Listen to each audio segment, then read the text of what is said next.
ನಾನು ದಾರಿ ತಪ್ಪಿ ಕಬ್ಬನ್ ಗದ್ದೆ ಬದಿ ಬಂದೆ ಹಿಂಗ. ಯಾಕೆ ಬರ್ರೆ? ಈ ಕಾಡು ಪ್ರಾಣಿಯ ಹಾವಳಿಯನ್ನು ನಿಯಂತ್ರಿಸುವುದಕ್ಕಾಗಿ ಬೆರ್ಚಪ್ಪನ್ನು ನಿಲ್ಲಿಸಿಡುವುದಿಲ್ವಾ, ಹಾಗೆ ಉಂಟು.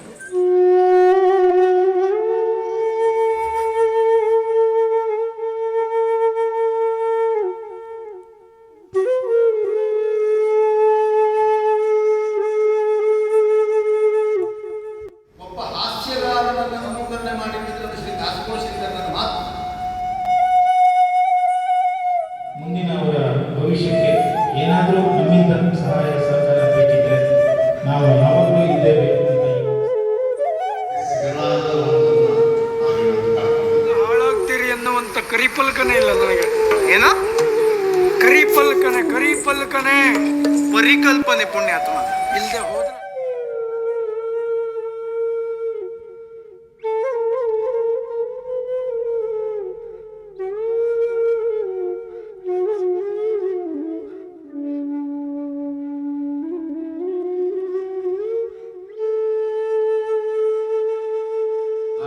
ಹಾಸ್ಯ ಕಲಾವಿದರಲ್ಲಿ ಒಬ್ಬರಾದಂಥ ಶ್ರೀ ಶ್ರೀಧರ ಭಟ್ರವರು ಇವತ್ತಿನಿಂದ 10 ದಿನಗಳ ಹಿಂದೆ ನಮ್ಮನ್ನು ಅಗಲಿದ್ದಾರೆ.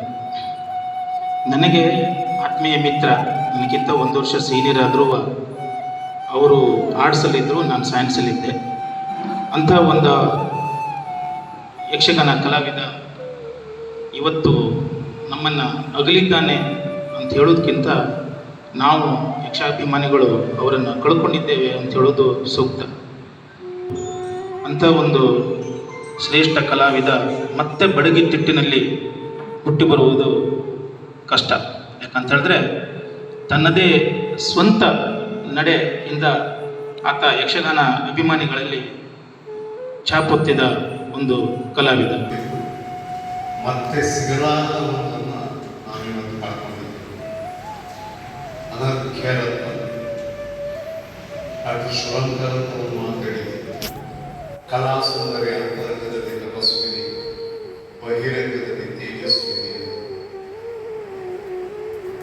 ಹಾಗಲ್ಲ, ಎಲ್ಲಿಯೋ ದಾರಿಯಲ್ಲಿಯೋ ಮನೆಯಲ್ಲಿ ಸುತ್ತಿದ್ರೆ ಒಬ್ಬ ಪ್ರಬುದ್ಧ ಕಲಾವಿದನಾಗಿ ಕಾಣುತ್ತದೆ. ಆದರೆ ಯಾವುದಾದ್ರೂ ಒಂದು ಪ್ರದರ್ಶನಕ್ಕೆ ಹೋದರೆ ಪ್ರದರ್ಶನ ಮುಗಿದ ಮೇಲೆ ಎಲ್ಲರ ಬಾಯಿಯಲ್ಲಿಯೂ ಅವರದ್ದೇ ಸುದ್ದಿ. ಅದೆಂತಹ ಬುದ್ಧಿವಂತಿಕೆಯ ಮಾತು, ನೈಪುಣ್ಯ. ಬಹುಶಃ ಬಹಳ ಸಲ ಅವನಂತರ ಅವನೆದುರಿಗೆ ಸರಿಯಾದವನು ನನಗೆ.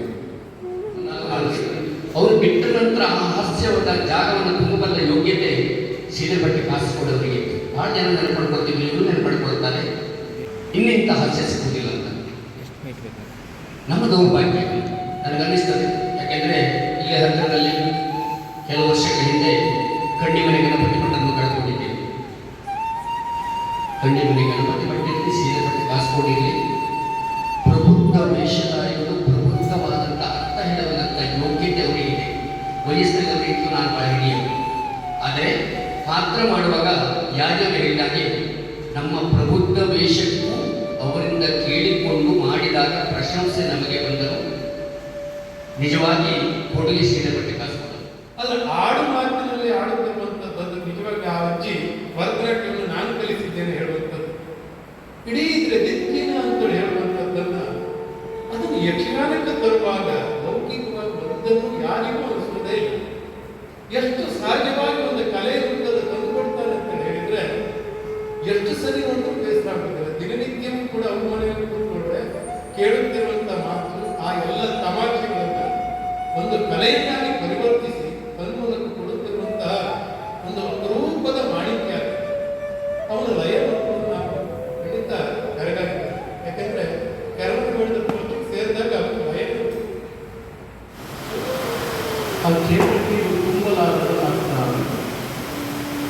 ನಿಜವಾದ ಅರ್ಥದಲ್ಲಿ ಇವತ್ತು ಕಾಸರಗೋಡು ನಮ್ಮ ಜೊತೆಗೆ ಇಲ್ಲದೆ ಇರುವುದು, ಈ ಲೋಕವನ್ನು ತ್ಯಜಿಸಿರುವುದು ನಿಜವಾದ ಅರ್ಥದಲ್ಲಿ ತುಂಬಲಾರದ ನಷ್ಟ ಇದೆ. ಅವರು ಇಲ್ಲ ಎನ್ನುವುದ ಮಾತೆಯನ್ನು ಕೇಳಿ ತುಂಬಾ ದುಃಖ ಆಯಿತು.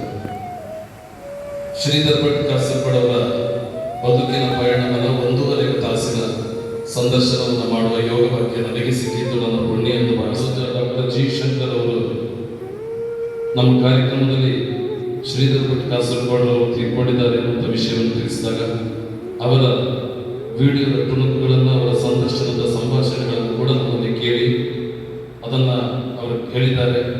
ಅಕ್ಟೋಬರ್ 3ಕ್ಕೆ ಅವರ ಜನ್ಮದಿನ ಇದೆ. ನೀವು ಸಂದರ್ಶನ ಮಾಡಿದ 50 ಜನರಲ್ಲಿ ವಾಸ್ತವವಾಗಿ ಅವರ ಬದುಕು ಹೇಗಿದೆ ಎನ್ನುವಂತಹ ವಿಚಾರ ನಿಮಗೆ ಗೊತ್ತಿದೆ. ಅವರ ಸಂದರ್ಶನದ ಅಗತ್ಯತೆಗಳು ಏನಿದೆ ಅದನ್ನು ನನಗೆ ತಿಳಿಸಿ ಅವರಿಗೆ ನನ್ನಿಂದಾದಂತಹ ಸಹಾಯವನ್ನು ಮಾಡ್ತೇನೆ ಎಂಬುದಾಗಿ ಕೂಡ ಹೇಳಿದ್ದಾರೆ. ಆ ಸಂಚಿಕೆಗೆ ಈಗಾಗಲೇ ನಮಗೆ ಸಾಕಷ್ಟು ಜನ ಬೆಂಬಲ ಕೊಟ್ಟಿದ್ದಾರೆ. ಆ ಕಾರ್ಯಕ್ರಮದಲ್ಲಿ ಉಳಿದ ಹಣವನ್ನು ಯೋಗ್ಯವಾಗಿರುವಂತಹ ಆಹಾರಕ್ಕಿರುವಂತಹ ನಮ್ಮ 50 ಕಲಾವಿದರಿಗೆ ಹಂಚಬೇಕೆನ್ನುವುದಾಗಿ ಯೋಚಿಸಿ ನಾವೊಂದು ಸಹಾಯಧನವನ್ನು ಕೂಡ ಅವರ ಕುಟುಂಬಕ್ಕೆ ಕೊಡಬೇಕೆನ್ನುವುದಾಗಿ ಕೂಡ ಎಂದು ಬಂದಿದ್ದೇವೆ. ನನ್ನ ಊರಿನವರು, ನಮ್ಮ ಬದುಕಿ ಒಂದು ಬೆನ್ನೆಲುಬಾಗಿದ್ದವರು, ಇನ್ನು ಮುಂದೆ ಅವರು ನೆನಪು ಮಾತ್ರ. ಅವರು ಯಾವಾಗಲೂ ಮಾತಾಡೋದು, ನಾವು ಹಾಸ್ಯ ಮಾಡುವಾಗ ನಾವು ನಗೆಯಾಡಬಾರ್ದು, ಪ್ರೇಕ್ಷಕರು ನಗೆಯಾಡಿಸಬೇಕು. ದುಃಖ ಮಾಡುವಾಗ ನಾವು ಕಣ್ಣೀರು ಹಾಕಬಾರದು, ಪ್ರೇಕ್ಷಕರ ಕಣ್ಣಲ್ಲಿ ನೀರು ತರಿಸಬೇಕು. ಅದು ಕಲಾವಿದನ ವ್ಯಕ್ತಿತ್ವ ಅಂತ ಹೇಳಿ ಅವರಿಲ್ಲ ಅಂತೇಳಿ ಎಣಿಸಿಕೊಳ್ಳುವಾಗಲೇ ಬಹಳ ನೋವು. ಯಾಕಂದ್ರೆ ಇಂಥದ್ದು ಯಾವುದೇ ಒಂದು ಚೌಕಿಯಲ್ಲಾಗಲಿ ಯಾವುದೇ ಸಮಾರಂಭದಲ್ಲಿ ಅವರು ಬಂದರೆ ಅಲ್ಲೂ ಏನಾದರೂ ತಮಾಷೆ ಮಾಡ್ತಾ ಇತ್ತು, ಹೇಗಿದ್ದೀರಿ ಗುರುಗಳಂತ ಹೇಳ್ತಾ ಇದ್ರು. ಆದರೆ ನನ್ನ ಗುರುಗಳ ನೆನಪು ಮಾತ್ರ ಮೆರುಗನ್ನ ಹೊಳಪನ್ನ ಒದಗಿಸಿಕೊಟ್ಟದ್ದಿದ್ರೆ ಅದು ಕಾಸರಗೋಡು ಶ್ರೀಧರ್ ಭಟ್ ಮಾತ್ರ.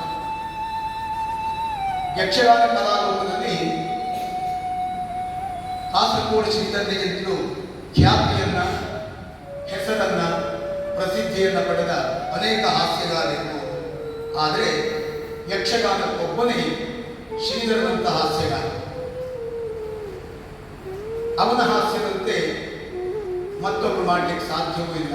ಯಾರೋ ಮಾಡಿದ ಹಾಸ್ಯವನ್ನ ಶ್ರೀಧರ ಜೀವನದಲ್ಲಿ ಮಾಡಲೂ ಇಲ್ಲ.